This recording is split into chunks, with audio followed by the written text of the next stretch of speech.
തൃണമൂൽ കോൺഗ്രസ് സ്ഥാനാർത്ഥിയായി PV അൻവർ നൽകിയ നാമനിർദ്ദേശ പത്രിക തള്ളി തിരഞ്ഞെടുപ്പ് കമ്മീഷൻ.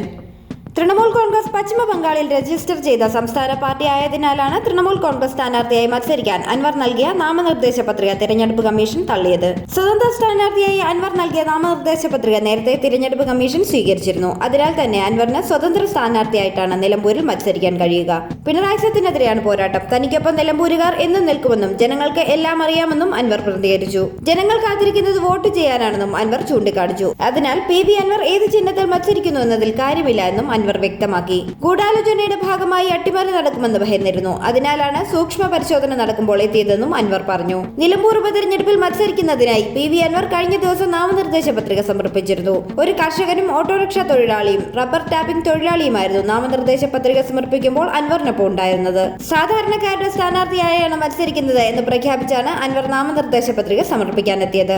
പ്രകടനമായി നിലമ്പൂർ താലൂക്ക് ഓഫീസിലെത്തിയായിരുന്നു അൻവർ പത്രിക സമർപ്പിച്ചത്. പുതിയ മുന്നണി രൂപീകരിക്കുന്നതായി PV അൻവർ നേരത്തെ പ്രഖ്യാപിച്ചിരുന്നു. ജനകീയ പ്രതിപക്ഷ പ്രതിരോധ മുന്നണി എന്നാണ് പുതിയ മുന്നണിയുടെ പേരെന്നും അൻവർ വ്യക്തമാക്കിയിരുന്നു. തൃണമൂൽ കോൺഗ്രസിന്റെ നേതൃത്വത്തിലായിരിക്കും മുന്നണിയുടെ പ്രവർത്തനം. PV അൻവർ നൽകിയ ഒരു സെറ്റ് പത്രിക തള്ളിയതോടെ പാർട്ടിയുടെ പേരോ ചിഹ്നമോ ഉപയോഗിച്ച് അൻവറിന് ഇനി പ്രചരണം നടത്താൻ സാധിക്കില്ല.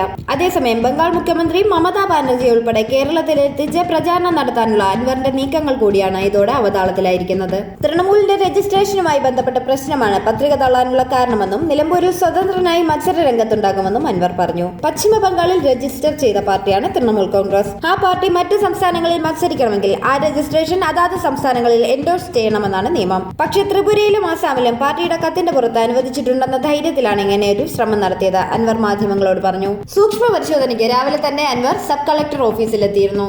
മുൻപ് 6 തവണ മത്സരിച്ചപ്പോഴും സൂക്ഷ്മ പരിശോധനയ്ക്കായി എത്താതിരുന്ന അൻവർ അട്ടിമറി ഭയന്നാണ് നേരിട്ടെത്തിയത് എന്ന് മാധ്യമങ്ങളോട് പറഞ്ഞു. സത്യത്തിൽ എനിക്ക് നല്ല ഭയമുണ്ടായിരുന്നു. ഇവരെല്ലാവരും ഒന്നാണല്ലോ. എല്ലാ ഭരണ സംവിധാനങ്ങളും അവരുടെ കയ്യിലാണ്. മുൻപൊക്കെ അനീതി കണ്ടാൽ എതിർക്കാൻ ഒരു പാർട്ടിയോ സംവിധാനമോ ഉണ്ടായിരുന്നു. എല്ലാവരും ഒറ്റക്കെട്ടായി നിൽക്കുമ്പോൾ ഒരു അട്ടിമറി നടക്കുമോ എന്ന ആശങ്കയിലാണ് എത്തിയത്. സത്യത്തിൽ രാവിലെ സുബഹി നമസ്കാരം കഴിഞ്ഞ ഉടനെ എനിക്കൊരു ഉൾവിളി വരികയായിരുന്നു. പോടാ അങ്ങോട്ടോ എന്ന് ആരോ പറയുന്നുണ്ടായിരുന്നു. അങ്ങനെ രാവിലെ എണീറ്റ് ഇങ്ങോട്ട് പോകുന്നതാണ് അൻവർ പറഞ്ഞു. കേരളത്തിൽ രജിസ്ട്രേഷൻ ഇല്ലാത്ത പാർട്ടി ആയതിനാൽ മത്സരിക്കാനുള്ള അനുവാദം തേടിക്കൊണ്ട് തെരഞ്ഞെടുപ്പ് കമ്മീഷന് കത്ത് നൽകേണ്ടതുണ്ട്.